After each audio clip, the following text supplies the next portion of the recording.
کرسی پر نماز تو بہت سے لوگ پڑھتے ہیں. اول تو کرسی پر نماز پڑھنے نہ پڑھنے کے مسائل ہیں. زمین پر جو ایک معمول کے مطابق سجدہ کیا جاتا ہے، جو جنرل لوگ کرتے ہیں سجدہ، تو وہ سجدہ حقیقی کہلاتا ہے. یعنی کہ ریئل سجدہ تو وہی ہے، حقیقی سجدہ. لیکن بعض مجبوریاں ہیں کہ وہ حقیقی سجدے پر جیسے اب وہ اس میں قدرت نہیں ہے اس کی، یہ کر نہیں پا رہا، یا کرتا ہے تو سخت درد ہوتا ہے، کوئی اس طرح کا اس کو عذر ہے، تو اب یہ سجدہ ساقط ہوتا ہے نا، معاف ہو جاتا ہے. جب سجدہ اس کو معاف ہو گیا، حقیقی سجدہ، تو اب اس کا قیام جو ہوتا ہے نا، کھڑا ہو کر یہ قیام، یہ بھی فرض ہے، تو یہ بھی معاف ہو جائے گا. قیام بھی اب ساقط ہوا، معاف ہوا. اب یہ کہ زمین پر بیٹھ کر پڑھے یہ بہتر ہے. اب بعض صورتوں میں کہ زمین پر بھی بیٹھ کر نہیں پڑھ سکتا، تو اب یہ کہ کرسی پر بیٹھ کر پڑھنے کا طریقہ جو ہے نا، تکبیر تحریمہ اور ہاتھ باندھنا تو وہ سیم ہے، کہ اس میں کوئی رکاوٹ جس کو نہیں ہے، اللہ اکبر یہ ہاتھ باندھ لیا. اب یہ جو بھی پڑھنا ہے سورہ فاتحہ وغیرہ یہ پڑھیں. اب رکوع اور سجدہ اس میں تھوڑا دھیان رکھنے کا.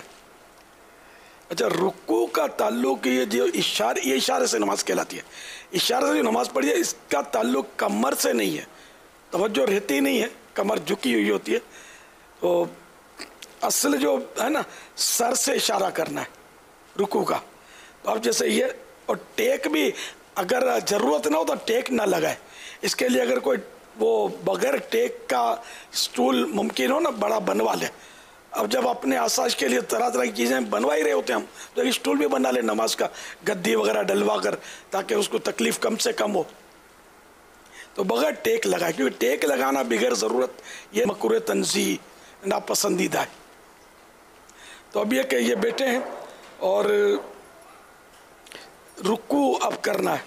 تو رکوع میں یہ سر کا اشارہ کرنا ہے، اللہ اکبر کہہ کر اب میں رکوع کیا ہے. اب وہ سمع اللہ لمن حمدہ، یہ سیدھے ہو گئے. اب 2 سجدے کرنے ہیں. سجدے میں شرط ہے کہ رکوع سے کچھ نہ کچھ زیادہ جھکاؤ ہو. اللہ اکبر. آپ نے نوٹ کیا کہ میرا رکوع سے یہ سر زیادہ جھکا ہے. اللہ اکبر، اللہ اکبر. یہ 2 سجدے ہو گئے، رکوع ہو گیا. مین یہ تھا. اب وہ دوسری رکعت، پھر تحیات اور سلام پھیرنا، یا 4 رکعتیں. تو مین اس کا مطلب یہ دھیان رکھنا ہے کہ رکوع اور سجدے میں بس فرق ہو جھکنے میں. اگر رکوع جتنا ہی سجدے میں جھکیں گے نا تو نماز نہیں ہوگی، یا رکوع سے کم جھکے تب بھی نہیں ہوگی.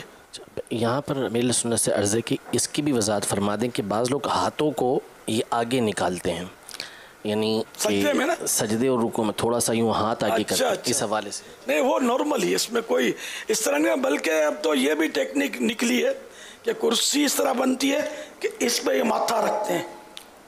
غیر ضروری ہے، حاجت ہی نہیں ہے اس کی، بیکار خرچہ کرتے ہیں. اور مطلب عوام میں غلط مسئلے کی تشہیر ہوتی ہے کہ بھائی اشارے سے نماز میں یہ آگے یوں سپورٹ بنائے جائے. وہ آگے ہاتھ نکالنا وہ یوں ہونا کہ جیسے زمین پر جیسے ہاتھ رکھتے ہیں نا، اشارہ، جیسے زمین کی طرف چلے گئے تو یوں، جیسے کہ رکوع میں یہاں تک، رکوع میں گھٹنے پر ہاتھ تھا، تو اب چونکہ سجدے میں زمین پر ہاتھ ہوتا تو یہ آگے ہاتھ لے جاتے ہیں، تو اس لیے یہ آگے ہاتھ شاید اس لیے نکالتے ہیں. غلط فہمی ہے، اس کی حاجت نہیں ہے. حسب معمول یہ رانوں پر ہی ہاتھ رہیں اور یوں رکوع اور سجدہ کرنا ہے. بس وہ کمر جیسے میں نے جھکا دی، کمر جھکانے نہ کمر سے تعلق نہیں ہے، اشارے سے نماز کا یہ ذہن بنا لیں.